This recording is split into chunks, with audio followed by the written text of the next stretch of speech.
Basically, what I will be talking about is the design of a course on parametric urban design that I did in the spring, from a course design or learning design perspective.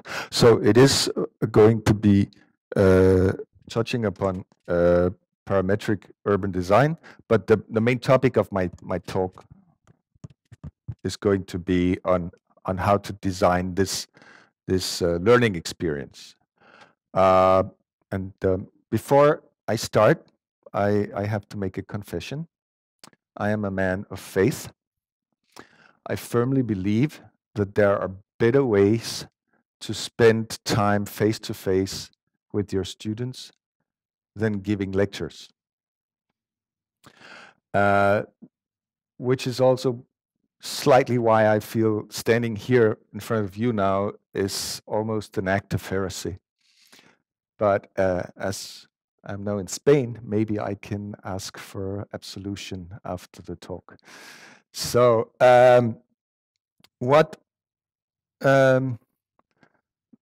before I start, I also want to make a point about something which some of my colleagues in Aalborg have developed, a concept of critical points of contact.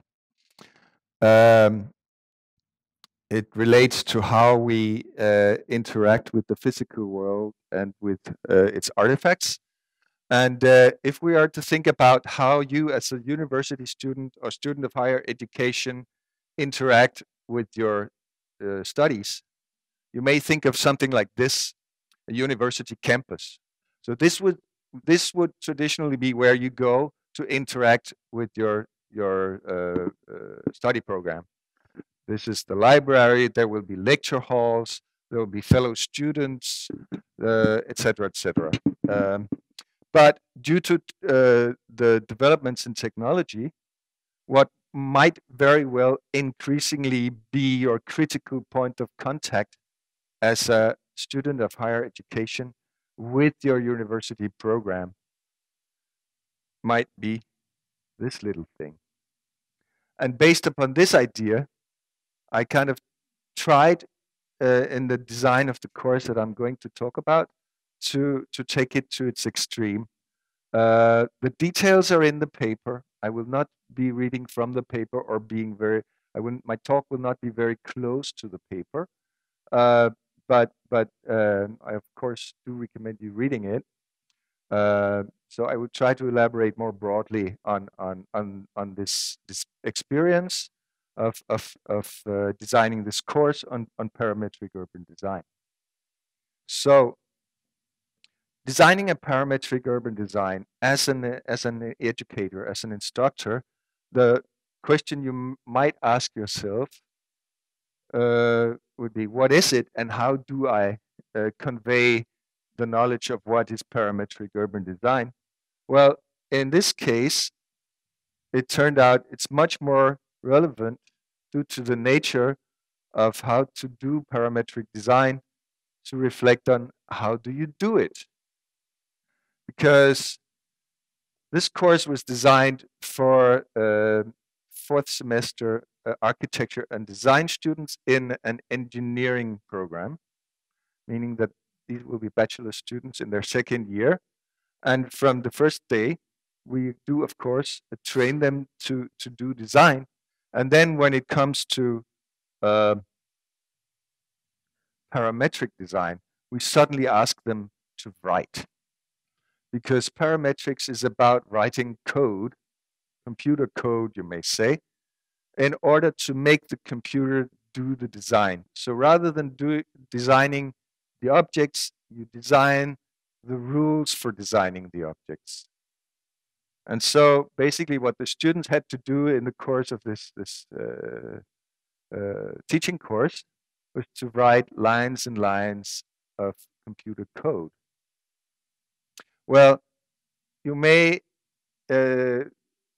agree that when we have to do with students like this, who are actually trained to look at objects, to design objects, and to discuss from objects, either in this form-making course or as they will later on in the master's level, to have complex discussions about urban space and design. Sorry, I don't think it will work with this one. Sorry. It's very difficult to suddenly ask the students to sit down and write computer code. So it really took some consideration. How can you pedagogically make them do this? And so, in order to do this, of course, as a course designer, you may ask, how can you teach parametric urban design? But the whole approach in design of this course was rather to say, no, this isn't going to be the way. What I would do is to consider, how can you learn about parametric urban design? Meaning, put yourself in the shoes of the students and say, from a learning perspective, what is the experience that meets you when you enter this course? And so, what I did basically was to set up a learning space online with all the learning assets, meaning the readings, uh, literature, and assignments, etc. So everything you need in order to perform the course, but also as a shared social space. And I actually used an off-the-shelf system, Google Plus communities, it's called. It's very similar to Facebook groups, which of course I knew that the students would be familiar with. So what it was basically an interface in the web browser where you could navigate to different sections according to the structure of the course. And you could look at both uh, the assignment material, but also work in progress offered by fellow students. So it became a sort of study environment with uh, options also for peer learning. So the students were asked for each section of the course to upload work in progress. And they were encouraged to actually share not just renderings of the designs, but also the underlying code, and to also borrow from other people in order to develop their own code. So it was very much based on sharing. So that, of course, meant that there would be a radically different course structure in terms of the face-to-face learning events. Actually, the course was a intensive course, 5 ECTS credits. It ran over a period of approximately 4 weeks. And within those 4 weeks, there were 15 sessions of face-to-face interaction. But there was only one lecture, which was the first one, the red box, which was simply an introductory lecture, because the students obviously was not at all prepared for this teaching format. So in order to sort of introduce the whole idea, the structure of the course, the way it worked, introducing the learning space and how the students were supposed to navigate in it, there was a face-to-face lecture. Other than that, there were only seminars, the green one, and workshops, the yellow one. In seminars, the professor would not prepare anything. The students would prepare material, the stuff you saw in the website just before. They would upload work in progress, and they would be asked as part of the assignment, because for each of these face-to-face learning events, there would be assignments of what to do. So they would also be asked to study the works of others and to formulate questions on the one hand, and also to formulate problems that they had in their own work. So basically, what happened in the green seminars was that I would flip open my computer, connect it to the screen, and then I would go to this interface, the website, and we would just start discussing from the uploaded work. Of course, this is a very daring format because it actually requires the students to upload stuff. But it was quite simple. If there was no stuff, there would be no teaching. There would be no learning. So, and with 40 students, there's always someone who's uploading stuff. It wasn't mandatory. I wasn't keeping a sort of protocol of whether students uploaded or not. So it was voluntary. And of course, some students are more timid and felt that they didn't want to share the mediocre work that they had been able to do. But I strongly encouraged, of course, the students to do so anyway, because I kind of stressed that this is really the way you learn in this course. So what happened? What happened to me and the lectures and all the rest? Well, that's also interesting because it can still be meaningful to convey knowledge in a systematized way in the format of talking to groups of people. But what happened instead of me giving a live lecture, in fact, was that I turned myself into a YouTube video. So instead of standing in front of the students like I stand in front of you now, the students could simply, in this course website, navigate to all the learning assets, some of them being online videos, where basically the same thing would happen that happens right now, that someone is talking in front of someone else. So whether these people are sitting adjacent in the same room or whether they study from their laptops or tablets or even smartphones in the comfort of the couch in their home, that was entirely up to them.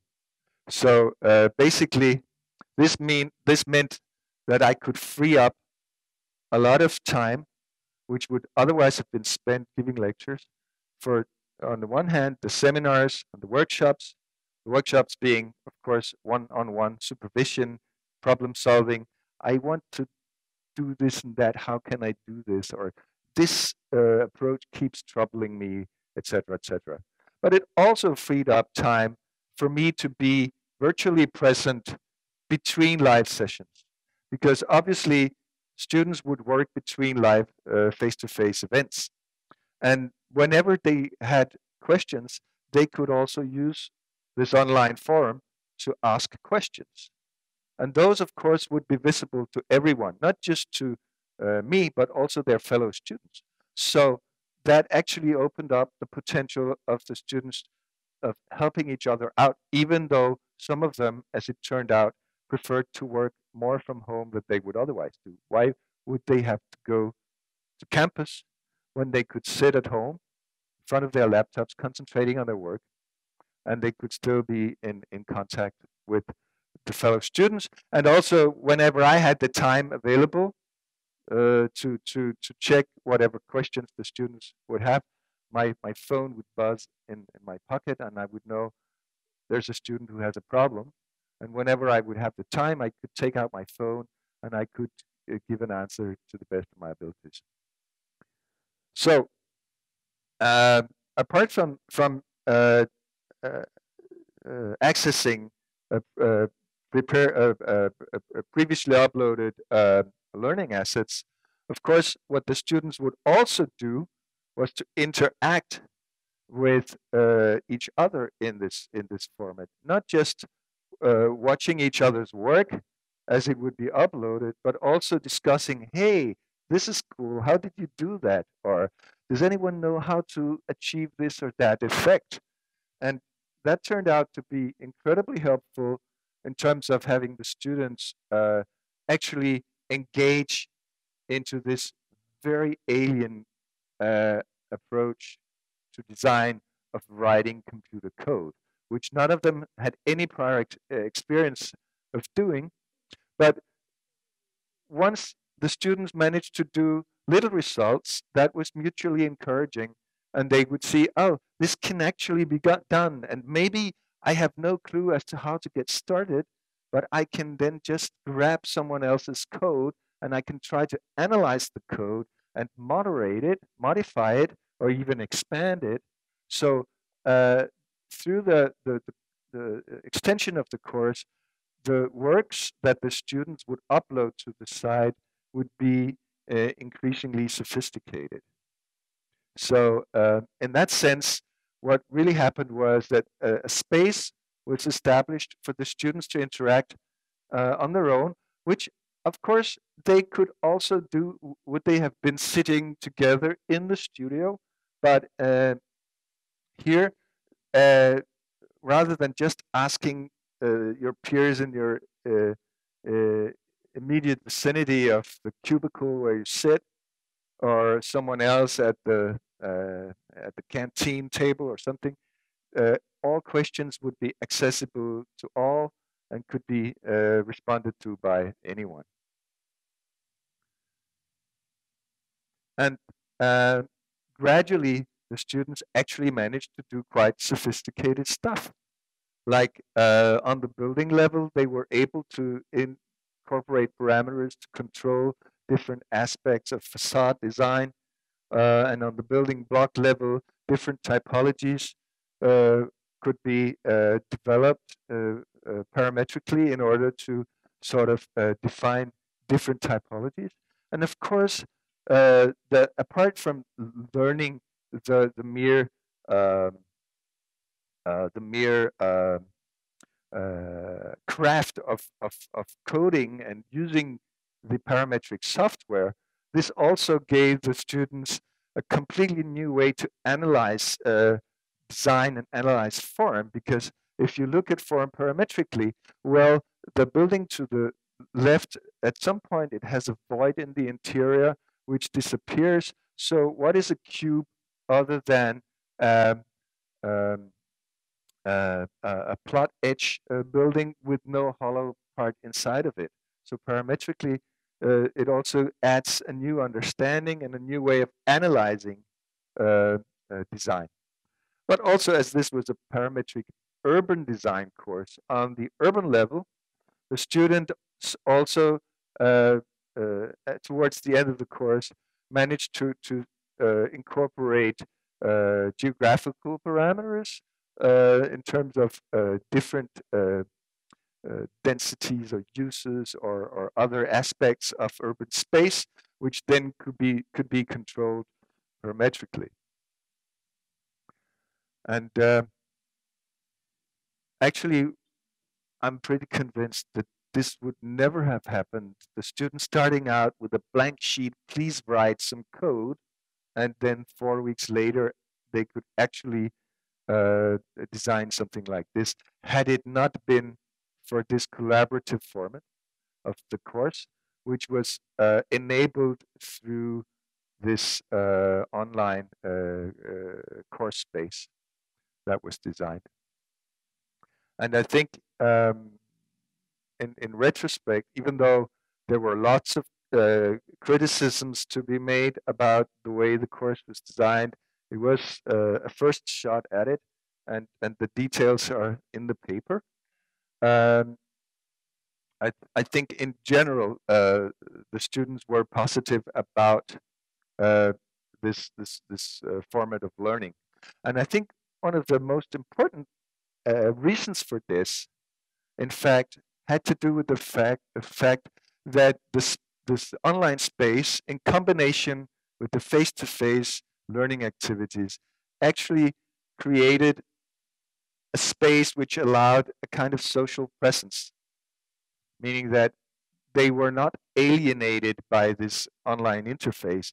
They knew the people who were active there, and they were encouraged through their peers or the activities of their peers to also contribute, and they felt sort of connected through the space. Had it been, had it not had this kind of social presence or social quality of them sort of feeling as part of the group, I'm not sure it would have worked the same way. So um, summing up, I think the important aspects of what happened is in this course, on the one hand, was that the online course space allowed the students to ask questions and also to give answers to one another. Of course, questions could also be answered by the instructors. Uh, Second, also the fact that work in progress was shared, that it was not simply final submissions to be evaluated by a professor, but allowing yourself to offer something for the point of mutual learning and discussion um, was very important in this format, and the mutual commenting. And it actually took place quite a lot. The students were very active in commenting. Of course, again, this is a format which is well known from Facebook, that you comment on each other's whatever profile photos or kittens or whatever you share in this kind of space. And thirdly, also the fact that the students were actively encouraged to kind of borrow each other's stuff and to develop it further, both as a way of understanding and learning, but also as a way to develop your own design was a very important aspect. So, reaching a conclusion, um, to press one more. I think from a design perspective of designing a course like this, my experience has been simply just do it, because there's so many sophisticated platforms out there. We all know Moodle and Mahara and what know I, Blackboard, more or less either commercial platforms or open source platforms. They all require the official implementation of the university, and they require IT support for you to be actually able to use them. And so it's very bureaucratic, and it's very uh, laborious. So, in my conclusion, of course, this space that I used, Google Plus Communities, is no wonder space. It has its limitations, certainly, but it worked to a great many ends. And just as we do not expect as architects to be able to use one tool for everything, we'll use a compass for drawing circles and a straight edge for drawing lines.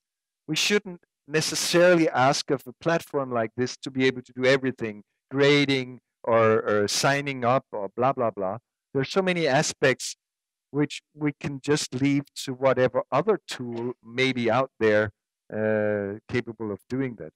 So just doing it, I think, is one important conclusion. Another one is this idea of putting yourself in the shoes of the students, to look at the learning from the students' perspective. I mean, I have been doing lectures for a great many years because that's how I was taught in architecture school. That's how you do it. But really, when you get to think about it, maybe it's not the best form of face-to-face learning. Maybe there are other ways. And as resources are getting scarcer with cutbacks and increasing numbers of students, etc., I think we need to be much more conscious about the precious time that we spend together with the students and to get the most out of it. And in my view, I think that's all about interaction. Because whenever there's only one-way communication, as there is right now, me talking to you, I could be a video. So, and finally, I think, of course, as this was just a first shot at it, there's a really huge scope for getting better. So, concluding this, I just want to say it'd be great to have your comments, your responses to this experience of mine. And I would, of course, also be happy to share whatever experiences I've had from doing this. And understanding space and form through a parametric perspective is mind blowing. Thank you very much.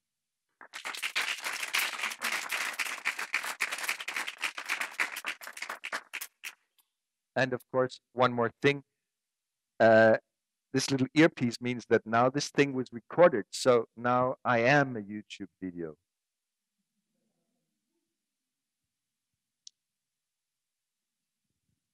You've taken us to planet 11 with this presentation. At least I was taken to planet 11. It's very interesting. I'm intrigued to see that apart from using social media as a form of interactive, collaborative means of knowledge gaining, you also appreciate the importance of physical presence and interaction, which is very good. What I miss here, and I believe it's probably part of the course, because all of this happened within the space of 4 weeks, you said. Exactly. Yeah. What I miss is, as a young person growing up in this new world, how do you relate them to nature? For example, you have greens here. What did you say? Is it parametric? Digitally visualized. How do you encourage students, young people growing up in urban settings that have never seen a cow in real life? They don't even know how milk is produced. How do you let them understand the reality of life in terms of green is actually green, and in terms of the relationship between all the in ecosystem, how one thing leads to the other, the consequences of all the players in nature. How do you get them to understand the impact of the interaction amongst various organisms? Well, I think in a time where young people and grown-ups alike are spending an increasing amount of hours in front of technology interfaces on computers of various kinds, this is of course a very relevant question. I think this course was about parametric urban design, so it makes heavy use of computers. It's in the nature of parametric design. But I think, of course, there should also be other types of courses in an architecture program. And luckily there are. I mean, I do myself, other than teach parametric design, I also teach form making. One of the first photos I gave is all about actually interacting tactically or in a tactile way with physical matter, which I think is equally important in order to uh, achieve a kind of haptic kinesthetic knowledge about form and space, which I think we just discussed it over lunch. Actually, it's actually very difficult to learn through interactive media of various kinds. And so that in a way relates to your question about nature. We don't have go to the country and look at cows courses in my program, but of course we should have in the metaphorical sense. And I mean we do of course do excursions, field trips, study tours, and we also do various studios which require various degrees of interaction, either with real people or real places. So uh, that would be my answer. Yeah. Nicolai, thank you. I have a question in three parts. Number one, what were the parameters used? I mean, did you have to group them, for example, in categories to help students understand what is important, not so important, and so on? Then, what was the starting point in relation to the use of these parameters? And were the students, were they required to have prior knowledge in scripting and programming, or they just got on with it? Well, actually, of course, when you set out to teach students something entirely new like this, they have to work in a completely new way, scripting rather than drafting. Of course, you need to be very precise so that they don't flow away into all kinds of directions and occupy their minds with irrelevant stuff. So a very restricted set of parameters were defined for them to work with. And of course, along the way, we would discuss the quality of choosing those parameters over others, but always referring to, well, we need to just have a toolkit with very few tools in order to just learn how to use them. And then we can expand gradually. And I think the students actually understood that quite well. Also because the course was very strictly sequenced into 5 parts. Those were the columns of the green, yellow table.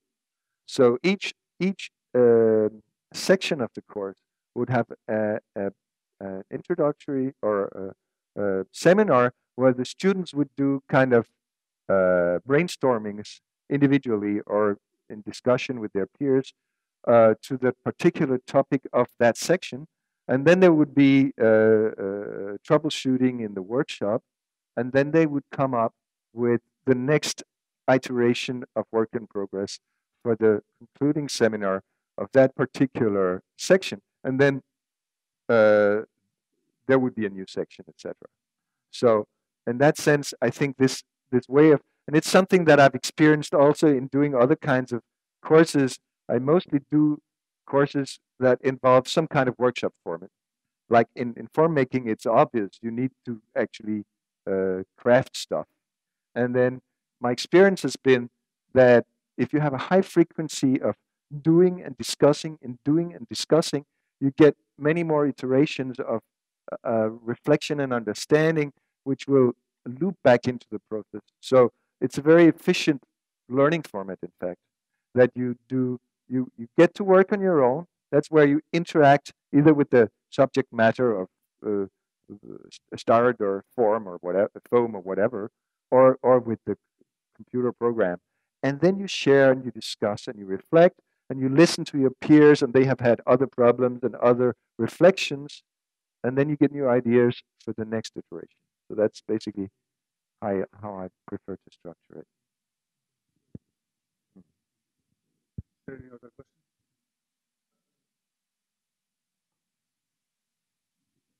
Thanks, Nicolai. Really intriguing. I hope I haven't missed this, but this issue of encouraging the students to take another student's code and work with it. I mean, that's would be frightening for a lot of my students, certainly. This notion of taking another student's work and developing it up. So how do you deal with that in terms of assessment and stuff? And maybe you've said and I missed it.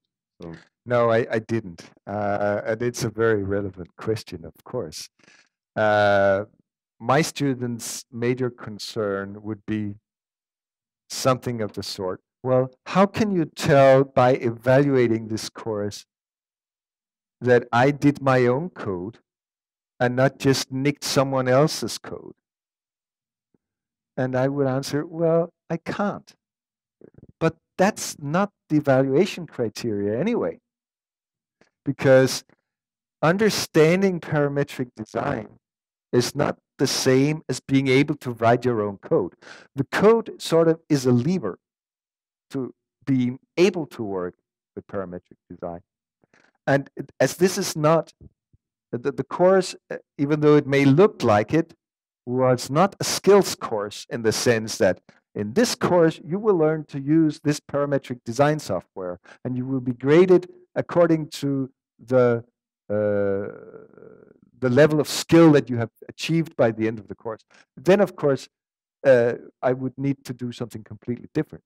But they would kind of have to learn to use the software in order to be able to develop parametric urban design concepts.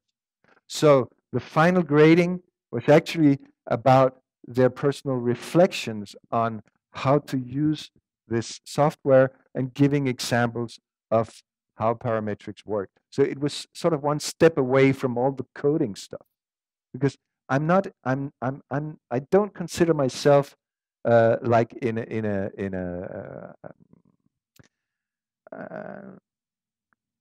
I'm not teaching in a vocational program, you may say.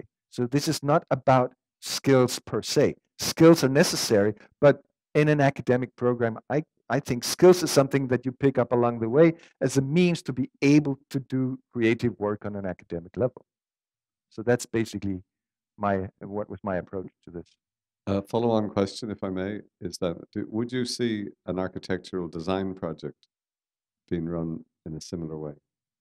Could you foresee one where it's done like this? Students are obliged to put up their ideas very quickly, and there's no hiding of them, and other students, and they're obliged to collaborate in some way. I certainly could, because what is glancing glossy magazines other than nicking off other people's good ideas? I think that's a very central part of how we learn. And I think if you can do this in a more sort of uh, deliberate manner, I think it could be great. We have time for one more question, perhaps. It sounds to me like statistic training. And I have a question about the status in your model of the failure, because I think to make a wrong answer to a question is a very good way to learn. Yes. But the question is to have a very short time from the moment that the student is realizing that his answer is wrong. For instance, he doesn't get the right answer and the machine says it's wrong, and the moment he gets the right answer, because otherwise you discourage.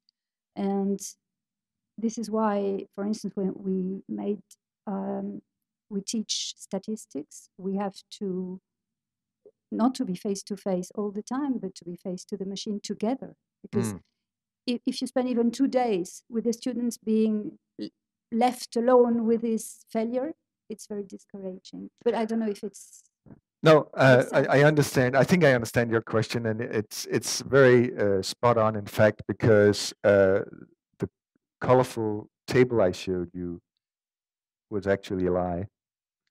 This was how the course was planned, but it wasn't exactly how it turned out, because during the course, as it was the first time I gave this course, or that I gave a parametric urban design course altogether, I underestimated the students' need for one-on-one supervision. So what we ended up doing, in fact, was to substitute more workshops for those brainstorming seminars, because the students felt that they had more need for more one-on-one supervision than for mutually sharing brainstorming ideas. So we would keep the evaluating seminars for each section of the course, but we would substitute workshops for several of the brainstorming seminars for the very same reason. Other than that, I have to say also that because you could always ask your questions in this online interface, and as I could quite often actually give a useful answer remotely from my phone, that was actually also quite helpful to the student. And sometimes also some other student who wouldn't be physically present together with that student having a problem could, from his or her home or from the canteen or the studio, give a useful answer to that other student. So I think that's this interconnecting online of the students as far as they dare asking the stupid questions, because certainly that is a psychological barrier to some students, particularly when this learning format is unfamiliar to them. That would actually sort of also remedy this problem. So thank you for your presentation. I appreciate these parametric design processes, and I'm trying to deal with them. Actually, I agree with you that you don't have to use only traditional methods, and the parametric method is a very rational way to control parameters, factors, and information. But I would like to know how you secure the objectiveness and the rationality of the method when the students may be just part of a game in order to create very interesting patterns. And which are your parameters and the factors that you prefer to control. For example, aggregation, porosity, elements that create this kind of formation of the patterns in order to achieve a specific result on a specific area.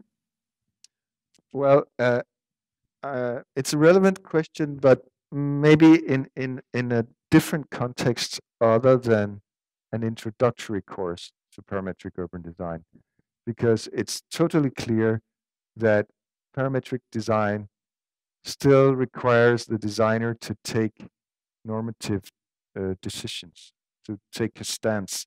What is better, this or that? What parameters are more relevant, these or those? But in the context of learning parametric design in the first place, what I did was to simply give some very easy to understand parameters, which could be, at the beginning, it was simply physical parameters, building with number of stories, building height, uh, um, distance from the street, angling on the site, stuff like that, which are, so you may say, completely formal parameters. And then later on in the course, as we started to introduce geographic parameters, uh, this area for this, that area for that, housing, industry, whatever, um, then of course, in a real life context, you have to make some qualitative decisions, which is better. But in terms of understanding how to work with geographic parameters in the first place, uh, you may plan the whole city to consist of only lolly shops and fairgrounds, and that's fine with me, as long as you can control your parameters.